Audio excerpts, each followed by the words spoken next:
یہ نہیں مانتے، کہتے ہیں ہم مانتے ہیں پر مانتے، دعویٰ ہے کہ ہم مانتے ہیں آخرت کو بھی اور اللہ کو بھی، پر نہیں مانتے۔ قیامت قائم ہونا ضروری ہے، اگر وقوع قیامت نہ ہو تو ظالم کی تو موجیں لگ گئیں، جابر تو موج کرے گا، فاسق اور فاجر تو کہیں گے دنیا میں بھی ہم اپنے اقتدار کے زور پر جیتے رہے، آج بھی ہمیں پوچھنے والا کوئی نہیں۔ عقلاً نقلاً قیامت کا قائم ہونا ضروری ہے۔ قیامت قائم ہوگی تو مظلوم کو اس کے ظلم پر داد رسی کی جائے گی اور ظالم کو سزا ملے گی۔ ایک آدمی ساری زندگی دنیا کے اندر لوٹ مار کرتا رہا، دھوکہ فریب فراڈ کرتا رہا، اس کی راتیں شراب و کباب میں گزر گئیں، وہ مرے اور بات ختم ہو گئی، ٹھیک ہے موج کر کے چلا گیا۔ ایک آدمی ساری زندگی اس نے اللہ تبارک و تعالیٰ کی رضا کے لیے اپنی نظر کی حفاظت کی، زبان کی حفاظت کی، یہاں تک کہ دل کی بھی حفاظت کی، وہ بھی مرے تو معاملہ ختم ہو گیا۔ اس طرح تو پھر سرکش کا کچھ بنے گا ہی نہیں، نظام زندگی ساری اس کی سوچ ختم ہو کے رہ جائے گی اگر قیامت قائم نہیں ہوتی۔ قیامت کا قائم ہونا حق ہے، اس لیے قرآن مجید نے ایک جگہ پہ نہیں 20 جگہ پہ یہ بیان فرمایا ہے کہ قیامت ضرور قائم ہے، قیامت، اور وہ قائم ہو کر اپنے سارے لوازمات سمیت قائم ہوگی۔ میرے نبی پاک صلی اللہ علیہ وسلم نے فرمایا مظلوم کو حق ملے گا، ظالم کو سزا ملے گی۔ جابر اس دن اللہ کی بارگاہ میں رسوا کیے جائیں گے، جن پر جبر کرتے رہے انہیں اللہ کے حضور سے عطا کیا جائے۔ قیامت کا وقوع ہونا ضروری ہے، اور قیامت تو جب قائم ہوگی تب ہوگی۔ دنیا میں بھی ایسا ہوتا ہے، ظلم کا انجام ٹھیک نہیں ہوتا، جبر کا انجام، جھوٹ کی زندگی لمبی نہیں ہوتی، دھوکے فریب فراڈ ملمہ سازی، ان چیزوں کی عمریں اللہ نے تھوڑی رکھی۔ وقتی طور پر ظالم کو، دھوکے باز کو، جابر کو جو مہلت ملتی ہے وہ سمجھتا ہے میری سیاست کام کر رہی ہے، وہ سمجھتا ہے میں بڑا دانا ہوں، بڑا چلاک ہوں، دیکھ لو اتنے ظلم کے، جبر کے، دھوکے کے باوجود بنا ہوا ہوں۔ حالانکہ اللہ کی طرف سے اسے مہلت ملتی ہے اور بڑا ہی مہربان ہے، مہلت اس طرح دیتا ہے کہ میرے نبی پاک علیہ السلام نے فرمایا جب میرا مسلمان نیکی کرتا ہے تو اللہ فرشتوں سے فرماتا ہے 70 گناہ بڑھا کے لکھ لو اس کی نیکی، 70 گناہ، اور جب گناہ کرتا ہے تو اللہ فرماتا ہے ٹھہر جب ابھی لکھنا نہ، اسے ٹائم دو، یا اللہ کتنا، فرمایا 24 گھنٹے تو دو، ہو سکتا ہے توبہ کر لے، یہ اس کی مہربانی۔ اب وہ جو اللہ نے مہلت دی ہے نا کہ شاید توبہ کر لے، لوگ سمجھتے ہیں میری چالاکی کی وجہ سے نظام سیٹ چل رہا ہے، میں بڑا تیز ہوں، 2 4 5 باتیں بولتا ہوں سب صحیح ہو جاتا ہے، لوگ اس کو اپنی دانائی سمجھ لیتے ہیں، حالانکہ وہ اللہ کی طرف سے۔ فرعون نے کئی 100 سال حکومت کی اور اس طرح اس نے ظلم کیے کہ لاکھوں اور ہزاروں بچے قتل ہی کرا دیے، 12,000 عورتوں کے پیٹ میں حمل تھا اس نے ضائع کرا دیا۔ جب حضرت موسیٰ علیہ السلام اپنی قوم کو لے کے نکلے، راستے میں دریا آ گیا، فرعون پیچھے لگا ہوا تھا، وَإِذْ فَرَقْنَا بِكُمُ الْبَحْرَ فَأَنْجَيْنَاكُمْ، اللہ فرماتے تمہارے لیے میں نے دریا کو پھاڑا اور تمہیں نجات دے دی، وَأَغْرَقْنَا آلَ فِرْعَوْنَ، اور فرعون کو غرق کر دیا، وَأَنْتُمْ تَنْظُرُونَ، تم کھڑے دیکھ رہے تھے۔ اب جب حضرت موسیٰ دریا کے کنارے پہنچے تو فرعون بھی پیچھے آیا۔ فرعون لوگوں سے کہا کرتا تھا کہ میں کہتا ہوں تو دریا چلتا ہے، میں کہتا ہوں تو ہوائیں آتی ہیں، میرے حکم کے پابند ہیں سارے، جاگ رہے نا آپ، غور فرمائیے گا بات پر، دعویٰ تھا اس کا کہ میں کہتا ہوں تو نظام زندگی چلتا ہے۔ اب جب دریا کے کنارے پہنچی حضرت موسیٰ علیہ السلام تو اللہ نے حکم دیا کہ آپ عصا ماریں، جناب موسیٰ نے عصا مارا، 12 رستے بن گئے۔ اب حضرت موسیٰ کی قوم گزر رہی تھی تو فرعون سے پوچھنے لگے کہ تو کہتا تھا میرے حکم سے چلتا ہے، تو وہ تو حضرت موسیٰ نے ڈنڈا مارا ہے تو رستہ بن گیا۔ باز نہیں آتا انسان باز بنے بڑے اس کے پاس بڑی دلیلیں ہیں، جھوٹ سچ بول کے اپنے آپ کو مطمئن کرتا ہے، آخر دم تک تبدیل ہونے کو تیار نہیں ہوتا، دلیلیں گھڑتا رہتا ہے، بناتا رہتا ہے، شور کرتا ہے جان بوجھ کے۔ بھئی تو کہتا تھا میرے چلانے سے چلتا ہے، تو باز ابھی بھی نہیں آیا، کہنے لگا میں نے حکم دیا ہے کہ ذرا پھٹ جا، مجھے یہ زندہ چاہیے۔ باز رسی جل گئی، بال، کہنے لگا میں نہیں کہا ہے دریا کو کہ یہ مجھے زندہ چاہیے، میرے بھاگے ہوئے ہیں تو اس لیے پھٹا ہے، تو آؤ میرے ساتھ دریا کراس کرے۔ تو پتا تو ان کو بھی تھا نا جتنا تو رب بنا ہوا ہے، پتا تو تھا، سارے جانتے تھے۔ کہنے لگے تو پہلے کراس کر، اگر تو بچ گیا تو ہم بھی پیچھے آتے ہیں۔ اب چاروں ناچار۔ ایک روایت تو یہ ہے کہ یہ جب خدائی کا دعویٰ کرتا تھا نا، تخت پہ بیٹھا ہوتا تھا، تو ایک دن حضرت جبریل آئے اس کے پاس انسانی شکل میں، تو کہنے لگے میں بڑی دور سے آیا ہوں تو ایک مسئلہ پوچھنا تھا، کہا پوچھو۔ کہنے لگے ایک غلام تھا کسی بادشاہ کا، تو بادشاہ نے اسے تھوڑی دیر کے لیے ایک علاقے کی سربراہی دے دی۔ کتنی دیر کے لیے ہمیں سربراہیاں ملتی ہیں؟ کیوں جی؟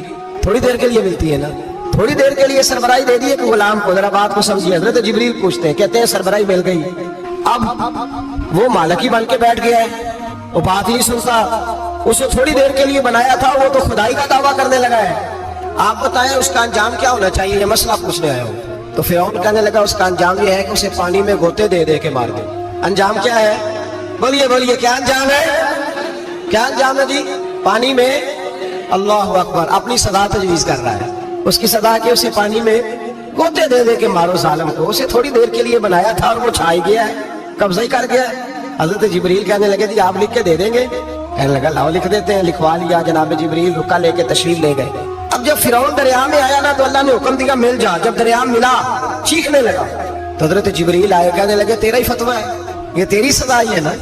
ہم بھی بڑی سزائیں تجویز کرتے ہیں. یہ جھوٹا ہے جی, اس کا تو فلانا علاج ہونا چاہیے, تو اگر تو جھوٹ بولے تو یہ فلانا بڑا چاور ہے جی, اس کے ساتھ اس طرح ہونا چاہیے, تو اگر تو یہ کام کرے تو جو سزا تو لوگوں کے لیے تجویز کر رہا ہے تو اپنے بارے میں بھی سوچ.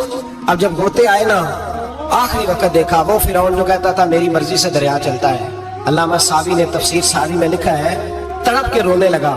جب یہ مزاج ہے ایک دفعہ اوپر آتا ہے آدمی, جب دریا میں جاتا ہے اوپر آیا تو چیخنے او میرے حواریو خدا کا واسطہ مجھے بچاؤ. کہنے لگے تو کہتا تھا میری مرضی سے چلتا ہے. بے بسی ہے, تڑپتا روتا ہے. وارثہ مان کری نہ وارثہ نہ, رب بے وارثہ کر کے ماردائی, تڑپ رہا ہے چلا رہا ہے, کوئی مدد کو نہیں پہنچتا. اب جب آخری گوتا آیا تو کہنے لگا آمنا میں رب موسیٰ و ہارون, میں موسیٰ کے رب کو بھی مان گیا, ہارون کے رب کو بھی. اللہ نے فرمایا نہیں اب تیرا ماننا قابل قبول ہے. اس وقت ماننا تھا جب تجھے مہلت دی تھی, جب تو جوان تھا. بڑھاپا آتا ہے, بیماری آتی ہے, جوان آدمی بیماری کا شکار ہوتا ہے تو کہتا ہے یا اللہ ایک دفعہ صحیح کر دے میں ساری پڑھا کروں گا, ایک دفعہ ٹھیک کر دے میں مسجد میں رہوں گا, میں اگلے سال اعتکاف بھی کروں گا, میں ساری تراویحیں پڑھوں گا. تو اس وقت پڑھنی تھی جب تجھے مہلت دی تھی, اس وقت پڑھنا تھا جب اللہ نے تجھے آسانی دی, زندگی دی. اگلا وقت یہ حال ایک کا نہیں ہوا. نمرود کو دیکھ لیں, حضرت ابراہیم علیہ السلام کو کہتا تھا میں رب ہوں. آپ نے فرمایا رب تو وہ ہے جو زندہ کرتا اور مارتا ہے. ایک موت کا قیدی بلایا, کہنے لگا ہاں بھائی کتنے دن رہ گئے تھے پھانسی میں؟ کہنے لگا جی پرسوں ہونی تھی. کہا جا تجھے آزاد کیا, لو میں بھی زندگی دیتا ہوں. ایک بے گناہ آدمی کو پکڑ کے قتل کر دیا, کہتا میں بھی مارتا ہوں. حضرت ابراہیم علیہ السلام کہنے لگے تو بیوقوفوں جیسی دلیلیں دے رہا ہے. چل اس طرح کر, میرا رب سورج مشرق سے نکالتا ہے, تو اگر رب ہے تو مغرب سے نکال کے دکھا. اب دلیل کا جواب کوئی نہیں تھا تو کہنے لگا پکڑو اور آگ میں ڈال دو. اللہ کے نبی کو آگ میں ڈالنے والا. یہاں ایک مچھر بیٹھا ہے, 400 سال حکومت کی اور خدائی کا دعویٰ کیا. یہاں مچھر بیٹھا تھا, چھینک آئی تو مچھر اندر چلا گیا. پہلے دربار کا ادب یہ تھا کہ جو آئے سجدہ کرے. اب اس کے سر پہ کوئی چیز مارتا تھا تو اسے سکون ہوتا تھا, مچھر تھوڑی دیر کے لیے اس کا دماغ چھوڑتا تھا. او بھائی یہ اس دھرتی پہ اللہ نے لوگوں کو نظارے دکھائے اور ہمیں سمجھانے کے لیے دکھائے, ہمیں تفکر کی غور کی دعوت دی کہ دیکھ لینا, اپنے عمل کو پرکھنا. تمہارے عمل حضرت موسیٰ کے فرما برداروں جیسے ہیں, جناب ابراہیم کے فرما برداروں جیسے ہیں, یا بن کے بیٹھ گئے ہو. اب دربار کا ادب یہ ہے, بے بسی کا یہ حال ہے کہ جوتے لٹکتے ہیں دربار میں, جو آتا ہے جوتا کھینچتا ہے. اور ادب یہ ہے کہ 10 جوتے نمرود کے سر پہ مارو, اور 400 سال جوتے لگتے رہے. روتا تھا, جو آدمی آتا تھا منتیں کرتا تھا, کہتا تھا کہیں سے کوئی دوائی مل جائے گی. پاگلوں جیسی زندگی گزاری, پاگلوں جیسی سخت. وہ تو حساب وقوع قیامت تو حساب ہوگا ہی. یہاں لوگ پاگل ہو کے مرتے ہیں, معذرت نفسیاتی مریض ہو کے مرتے ہیں. یہاں آخری وقت اتنا سخت آتا ہے کہ دنیا موت کی دعائیں مانگتی ہے. میرے بھائی جب انسان ظلم کرتا ہے تو بھول جاتا ہے کہ شاید مجھے پوچھے گا کوئی نہیں. جب وہ زیادتی کرتا ہے تو بھول جاتا ہے. جب وہ کسی کا حق کھاتا ہے تو وہ کہتا ہے شاید اس کا تو وارث ہی کوئی نہیں جس کو میں لوٹ رہا ہوں. لیکن جب اللہ کی پکڑ آتی ہے, حجاج بن یوسف ظالم تھا, اس نے اچھے کام بھی کیے تھے.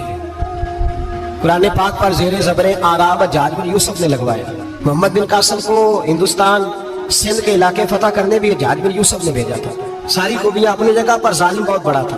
کسی آدمی نے اس کے سامنے کونے کی طرف منہ کر کے ساتھ والے سے بات کرنی تو کہنے لگا میرے خلاف کیا, اس کو لے جاؤ 2 ٹکڑے کر کے واپس لے آؤ. توتی بولتا ہے نا اقتدار, جب کسی کے ہاتھ اقتدار ہوتا ہے نا, وہ چاہے ایک گھر کا ہی کیوں نہ ہو, وہ 10 بندے فیکٹری میں کام کرتے ہو, جو ان کا مالک ہوتا ہے وہ کہتا میں مالک ہوں, مجھے مانو. جب تو صاحب اقتدار ہوتا ہے نا, جب تو سسر بن کے بیٹھتا ہے اور کسی غریب گھر کی بہو آتی ہے 2-4 تو کہتا ہے میرا اقتدار ہونا چاہیے. جب میں کھانسنے لگوں تو ہر آدمی کے ہاتھ میں ٹشو پیپر ہونا چاہیے. جب میں بولنے لگوں تو بندے ہوئے ہاتھوں سے ہر آدمی جی کرتا ہوا کھڑا ہونا چاہیے. جس آدمی کا یہ کام بہو بھی کرتی ہے کئی دفعہ, وہ بھی کہتی ہے کہ تمہیں پتہ نہیں میں کتنا لمبا چوڑا جہیز لے کے آئی ہوں. جب میں سونے کے لیے اپنے بیڈ روم میں جاؤں تو خبردار بوڑھے بابے کو اجازت نہیں کہ وہ کھانسے. اماں کو چاہیے کہ اگر اس کو بڑی سخت پیاس بھی لگی ہے تو میرے سوتے باورچی خانے میں برتن نہ کھٹکھٹائے.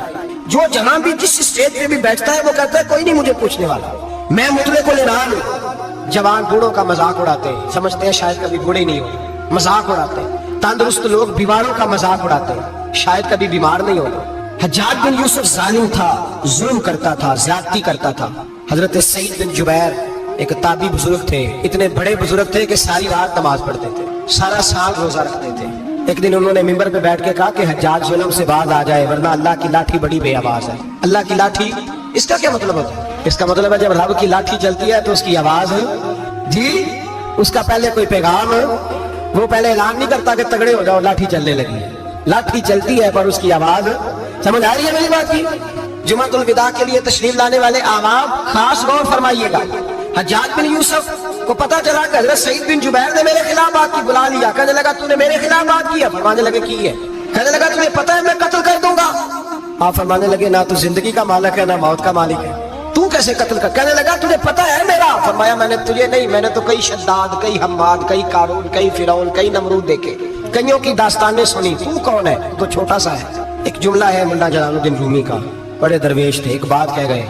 कहने लगे नमरूद जितने पैसे नहीं, फिरौन जितनी हुकूमत नहीं, कारून जितनी दौलत नहीं, वरना फरमाने लगे मेरे जमाने में भी कई लोगों का खुदा बनने को दिल करता है, कई लोगों का दिल करता है, लेकिन नमरूद जितने पैसे, फिरौन जितनी ताकत और कारून जितनी दौलत नहीं, वरना हो सकता है लोग दावा कर जाए माज़अल्लाह सुम्मा माज़अल्लाह। ये आज से कई सौ साल पहले वो कह रहे, आज तो हालात बड़े अबतर है, उसकी निस्बत खतरनाक। फरमाने लगे हज़रत सईद बिन जुबैर तू जिंदगी मौत का मालिक नहीं। कहने लगा पकड़ो, कत्ल करो इसे, ले जाओ। जब पकड़कर खींच कर ले जा रहे थे ना तो हज़रत सईद बिन जुबैर मुस्कुराने लगे, और जालिम के सामने मुस्कुराए तो उसको बड़ा गुस्सा, ये मेरा मजाक उड़ाता है। बुला लिया, इधर आओ, क्यों मुस्कुरा रहे हो, क्या हुआ? हज़रत सईद बिन जुबैर कहने लगे मैं मुस्कुरा रहा हूँ तेरी बेवकूफी पर और अपने अल्लाह की दी हुई ढील पर। मैं मुस्कुरा रहा हूँ कि या अल्लाह क्या बात है, क्या तेरे शान है, कैसे लोगों को ढील दी हुई है। मैं मुस्कुरा रहा हूँ तेरी बेवकूफी पर कि तू समझता है शायद मुझे पूछने वाला कोई नहीं। कहने लगा इसको बाहर ना ले जाओ, मेरे सामने कत्ल करो। ठीक है जी, कत्ल करने लगे तो हज़रत सईद बिन जुबैर ने मुंह काबे की जानिब कर लिया। इन्नी वज्जहतु वजही लिल्लज़ी फ़तरा अस्समावाति वल अर्द हनीफ़न वमा अना मिनल मुशरिकीन। जब आपने ये आयतें पढ़ी ना कि मैंने मुंह कर लिया है अपने रब की जानिब, करो मुझे कत्ल। कहने लगा नहीं नहीं, इसका मुंह फेरो, काबे की तरफ हो के कत्ल ना हो, है जालिम पर पागल हो गया है। हज़रत सईद बिन जुबैर के हौसले ने शिकस्त दे दी, नाकाम हो गया, मखबूतुल हवास हो। कहने लगा इसका मुंह फेर दो। जब काबे से फेरा तो आप फरमाने लगे लिल्लाहिल मशरिक वल मगरिब फइन्नमा तवल्ला फसम्मा वजहुल्लाह। अल्लाह फरमाता है तुम मशरिक और मगरिब सारा ही अल्लाह का है, जिधर भी मुंह करोगे उधर अल्लाह ही अल्लाह है, जिधर भी मुंह करोगे उधर अल्लाह ही अल्लाह। चारों जाना फेर दे, जिधर मुंह फेर दे, तूने फेर दिया मुंह। हज़रत सईद बिन जुबैर के गले पे खंजर रखा तो आपने हाथ उठाए, कहने लगे ए अल्लाह मेरे बाद इसे किसी और पर मुसल्लत ना करना, मेरे बाद किसी और पर मुसल्लत ना, बस मैं आखिरी हूँ। जब आप ज़िबा हुए तो इतना खून निकला, इतना खून निकला कि लोग कहते हैं जितना ऊंट के वजूद से निकलता, तर हो गया सारा उसका दरबार। एक समझदार आदमी को बुला के कहने लगा इतना खून मैंने बड़े बंदे कत्ल कराए हैं पर इतना खून नहीं निकला। तो वो कहने लगे लोग मर जाते, मरते वक्त डर जाते हैं, सहम जाते हैं, खून सुकड़ जाता है, लगता है ये शख्स जब दुनिया से गया है तो डट के गया है, ये डट के गया है दुनिया से। हज्जाज बिन यूसुफ रात को सोया तो तड़प के उठा, क्या हुआ? घर वाले कहने लगे क्या हुआ? कहने लगे सईद बिन जुबैर ख्वाब में आया और कहते हैं उठ मुझे बता तूने मुझे क्यों कत्ल किया, बता बता क्यों मारा। अगली रात फिर सोया तो वही ख्वाब, फिर सोया तो वही। गुनाह नफ्सियाती मरीज बना देता, जुल्म तुझे मखबूतुल हवास कर देता। जब तू ज्यादती करता है तो अल्लाह फरमाते हैं कि मैं, तू अल्लाह को भूलता है, अल्लाह तुझे अपना आप भुला देता। फिर तू भूल जाता है, फिर तू सीधे रास्ते पे चलता है पर भटक जाता है, फिर तू सही रास्तों का तायुन करके भी गुमराह होता है, फिर तू रोज वही गाड़ी चलाता है पर अब जब तू ब्रेक लगाता है तो नहीं लगती। जब गुनाहों के साथ मखबूतुल हवास होता है तू रोज वो कारोबार करता है, लेकिन जब तेरे गुनाह तुझे घेर लेते हैं फिर उसी कारोबार में तू नुकसान उठाता है। हज्जाज बिन यूसुफ तड़पता है, रोता है, यहाँ तक कि बीमार हो गया, पेट में दर्द होती है, पता नहीं क्या हुआ, तकलीफ होती है, पता नहीं। सारे हकीम, तबीब, डॉक्टर कोई ना समझ सका कि बीमारी क्या है। जो बीमारियां खुदाई होती हैं उनका लोगों को पता, जो आजमाइशें रब की जानिब से होती हैं वो डॉक्टरों के हथे नहीं चढ़ती। जो तकलीफें अल्लाह देता है उनका हकीम तबीब इलाज नहीं कर पाते, मुश्किल। और शिफा उसी वक्त होती है जब अल्लाह देना चाहे, और जब रब ही देना ना चाहे तो बड़े बड़े डॉक्टर कहते हैं कि हमारे से बस की बात नहीं रही। बगदाद से हकीम आए, पेट देखा, कहने लगे ना तेरे मैदे में कोई दिक्कत है, ना तेरे जिगर में, ना किसी और जगह, माजरा क्या है? एक आखिरी इलाज है, आखिरी। वो क्या? गोश्त का छोटा सा टुकड़ा धागे के साथ बांध के मुंह में डाला और फिर एक बारीक सा तिनका लेके उसको अंदर डालने लगे गले में। वो गोश्त का टुकड़ा जब हलक के अंदर उतर गया, उस हकीम ने वापस खींचा तो कैसे ऐसी बदबू आई जैसी कभी सूंघी न थी। जानवर कीड़े मकोड़े लगे हुए बाहर निकले, और जब देखा तो जितने महल में लोग बैठे थे चिल्लाते हुए निकल गए कि ये क्या मुसीबतें हैं। हकीम भी उठ के दौड़ने लगा, कहा तुझे क्या हुआ? कहने लगे हज्जाज तेरी बीमारी जमीनी नहीं, तेरी मुसीबत जमीनी नहीं। कहा मेरी मर्ज तक तुम क्यों नहीं पहुंच पा रहे? तो कहने लगे लगता है तू बद्दुआ का मरीज है, लगता है तू जुल्म का मरीज है, तू जबर का मरीज है। तड़पता रहा, सिसकता रहा। एक वक्त वो भी आया कि घर वालों ने कमरे में बंद करके ताला लगा दिया, दीवार से टक्करे मारता। ओ भाई, जो गुनाहों के बीमार होते हैं उन्हें शिफा नहीं होती, जो जुल्म जबर बर्बरियत के बीमार होते हैं उन्हें सुकून कल्बी मुयस्सर नहीं आता। दवाइयां उन बीमारियों की बनी हुई हैं जो बीमारियां जमीनी हैं, जो बीमारियां खुराक की बदपरहेजी से होती है, जो गुनाहों की बदपरहेजी से होती है, उनकी बीमारियां, उनकी शिफा तौबा है, उनकी शिफा रुजू इल्लाह है, उनकी तौबा अल्लाह से माफी मांगने से शिफा होती है। हज्जाज जब मरने लगा तो बुलाया, ये रंग भी जरा मुलायजा कीजिएगा, 2-4 करीबियों को बुलाया। पता होता है ना अपने करतूतों का आदमी को, पता सारा है सरदार मुफ्ती है, तो पता होता है सारा। बुला के कहने लगा जब मैं मर जाऊं तो मुझे रात को दफन करना। क्यों भाई, औरत है? कहने लगा नहीं, रात को दफनाना। ठीक है, रात को दफना देंगे। फिर कहने लगा जब सुबह हो जाए तो सुबह होने से पहले पहले मेरी कब्र जमीन के बराबर कर देना, निशान मिटा देना। का वजह, तू कलमा पढ़ता है, हुजूर का हुक्म है कि कब्र कम से कम 1 बालिश 1 गेट ऊंची होनी चाहिए जमीन से कम से कम, तो तू तेरी कब्र मिटा दे। वजह पता होता है अपने जुल्मों का। कहने लगा मुझे पता है लोग मेरे मरने के बाद मेरी कब्र भी नहीं छोड़ेंगे, दुनिया में तो मेरे जबर की वजह से कोई आ ना सका, लेकिन मेरी कब्र भी लोग जनाजों में बातें शुरू कर देते। जनाजों में मैंने ऐसी भी दास्तानें सुनी है कि कोई मरा तो लोग जूतों का हार कब्र पे डाला है। नहीं भाई, तू जब जिंदा था तो तेरे जबर जुल्म की वजह से नहीं को बोल सका। एक तो है कयामत में हिसाब होगा, यहाँ दुनिया में हिसाब होने लगता है। तो इतनी लंबी जुबानें लोगों की लटक कर मरते वक्त बाहर निकल आती है। दुआ करें, जुमा है, अल्लाह ताला ईमान की मौत अता फरमाए। दुआ फरमाए रब ताला, अल्लाह तबारक व तआला तौबा करके जाने की तौफीक अता फरमाए। जागे जागे और सुने और दुआ करे, ए अल्लाह तू हमें जुल्म से वैसे ही महफूज फरमा, अगर हम ज्यादती करने लगे तो अल्लाह हमें उससे मना फरमा, हमें उससे तू ये तौफीक दे कि हम बाहर आ जाए उस गुनाह से। मेरे भाई, एक तो दुनिया में सजा है, फिर कयामत की सजा है, और वो ज्यादा सख्त है, वो ज्यादा सख्त है। हम लोगों ने ना हीले बहाने बड़े बनाए हुए हैं। बैंक के साथ कारोबार करने वाला कहता है नहीं नहीं मजबूरन लिया है, मजबूरन। मर रहा था तू, आखिरी लम्हों में था तो जायज है, जायज है। उस वक्त जब तुझे खाने को लुकमा न लगे तो हराम खाना भी जायज है। क्या दिक्कत थी? क्यों अल्लाह रसूल के मुकाबले में खड़ा हुआ तू? क्यों सूद का धंधा किया? क्या क्या तकलीफ थी? क्या कहाँ उलझ गया था? हम जानबूझ के अपने लिए जहन्नम इकट्ठी करते हैं, फिर कहते हैं सुकून नहीं जिंदगी में। कहाँ सुकून आएगा? कैसे आएगा?